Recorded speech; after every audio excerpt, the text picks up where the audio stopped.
শবে বরাতের কোনো আমল আছে কিনা, শবে বরাতের রোজা ও নামাজের নিয়ম কি? সবচাইতে বহুল জিজ্ঞাসিত প্রশ্ন এখনকার। শবে বরাত আসছে, যেটাকে আসলে হাদিসের ভাষ্যে বলা হয়েছে মধ্য শাবানের রাত। শবে বরাত না, এটার হাদিসের ভাষ্যের নাম কি? মধ্য শাবানের রাত। এই মধ্য শাবানের রাত বা মধ্য শাবানের রজনী, এই রাতে যেটাকে আমরা শবে বরাত বলি, এই রাতের নামাজের নিয়ম কি? কয় রাকাত পড়তে হবে? কোন রাকাতে কোন সূরা কতবার পড়তে হবে? এটা বহুল জিজ্ঞাসিত একটা প্রশ্ন। এবং এ ব্যাপারে আমরা অনেকে জানি যে শবে বরাতের নামাজে এত রাকাত পড়তে হবে, সেখানে সূরা কুল হুয়াল্লাহ, ইখলাস এতবার পড়তে হবে, ইত্যাদি, ইত্যাদি। লাইলাতুল কদর ছাড়া অন্য যে সমস্ত রাতের ফজিলত আছে, এর মধ্যে ১০ টা রাতের কথা আল্লাহ তাআলা শপথ করেছেন, ওয়াল ফাজরি ওয়া লায়ালিন আশর। সে ১০ টা রাত হলো জিলহজের ১ম দশক। খবরও নেই আমাদের দেশে মানুষের। যে রাতগুলোর শপথ আল্লাহ কোরআনে করছেন, কত ফজিলতপূর্ণ। কিন্তু জিলহজের ১ম দশকের রাতের কোন বিশেষ ফজিলতের কথা আমরা কয়জনে জানি? যাই হোক, মধ্য শাবান রজনীর কথা আমরা বেশি জানি শুধু না, সবচেয়ে বেশি আমরা এ রাতে ইবাদত-বন্দেগীর চেষ্টা করি। তো সবচেয়ে বেশি চেষ্টা তো হওয়া উচিত হলো লাইলাতুল কদরে। এর পাশাপাশি যদি কেউ মধ্য শাবানের রাতে আল্লাহ তাআলার ক্ষমা লাভের চেষ্টা করে, সেটা দর্শনীয় না, সেটা জায়েজ।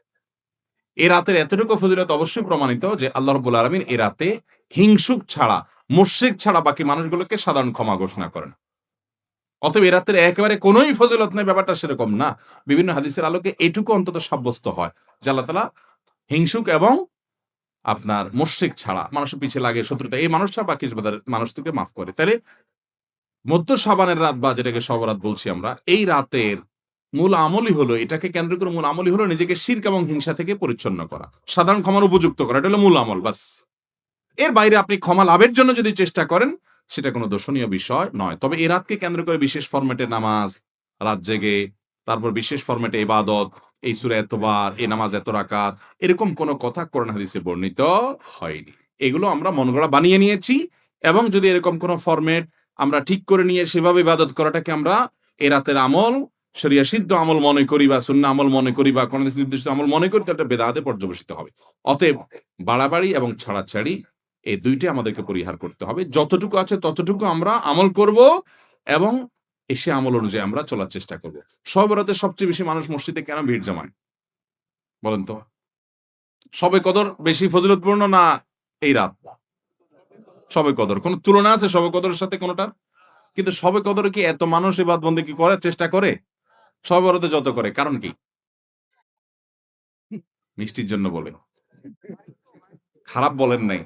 আমি ছোট থাকতে যখন মাদ্রাসায় পড়ি, লজিং এ ছিলাম এক বাড়িতে। আমার মনে আছে, এক মসজিদে সারারাত শবে বরাতে এরকম দোয়া দরুদ হইছে।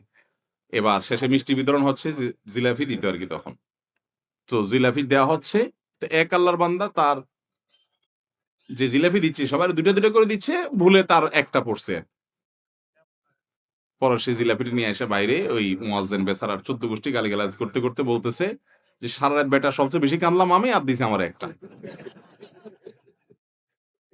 আল্লাহর কাছে এই নসিব চাইয়া এই একটা জিলাপি নিয়ে পাইলাম। সে কানতে, কানতে মুয়াজ্জিনকে গালিগালাজ করতে, করতে যাচ্ছে। আমার ছোটবেলার ঘটনা।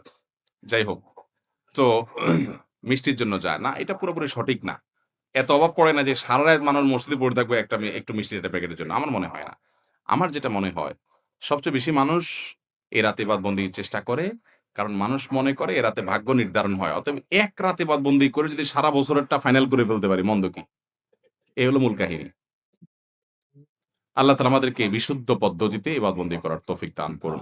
তাহলে ভাইরা আমার, মধ্য শাবানের রজনীতে আমরা আল্লাহ তাআলার কাছে ক্ষমার উপযুক্ত হওয়ার জন্য, হিংসা, শিরক থেকে মুক্ত হওয়ার চেষ্টা করব। ক্ষমা পাওয়ার জন্য প্রচেষ্টা আমাদের থাকবে। কিন্তু ওই যে বেদাতি পন্থায় বিশেষ ফরমে ঠিক করে ইবাদত, নামাজ, হালুয়া রুটি খায় মানুষ। হালুয়া রুটি কেন খায়? কেন খায় হালুয়া রুটি ভাই?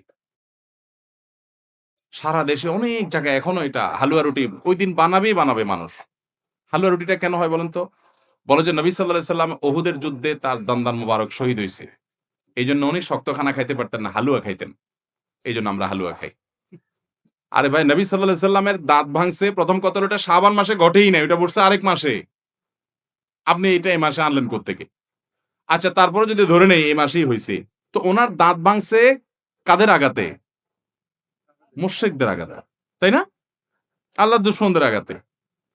তো কাফেরদের আঘাতে, দাঁত ভাঙাতে উনি হালুয়া খাইছে বলতেছেন, যদি এটার কোনো ভিত্তি নাই, বোগাস কথা। তারপরে ধরে নিলাম, তো আপনি ভালো দাঁত নিয়ে হালুয়া খাচ্ছেন কোন শরমে?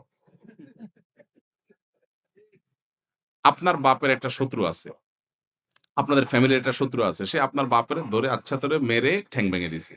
আপনার বাপ বেচারা ওই ভাঙা ঠ্যাং নিয়ে একটা লাঠি নিয়ে ভর করে খোঁড়ায়, খোঁড়ায় উনি হাঁটেন। কারণ পা ভেঙে গেছে বেচারার।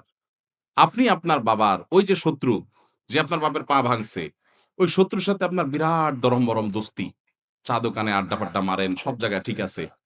কিন্তু বাড়িতে আইসা বাপের সামনে আপনি ভালো পাও নিয়া একটা লাঠি নিয়ে আপনি খোঁড়ায়, খোঁড়ায় হাঁটেন। কেন? বাবার প্রতি সহমর্মিতা দেখায়া। যে আমার বাবার যেহেতু পা ভেঙে দিছে, এজন্য বাবা খোঁড়ায়, খোঁড়ায় হাঁটে। আমি এখন ভালো পাও নিয়া লাঠি নিয়া খোঁড়ায়, খোঁড়ায় হাঁটতেছি। কি বলেন? এই দৃশ্য যদি দেখে আপনার বাপে কি করবে? হাতের লাঠিটা দিয়ে বলবে, "আমার পাও যা যাক, তোরে আগে কয়টা বাড়ি দেই বেয়াদব। তুই আমারে ভেঙাইতে আসছস?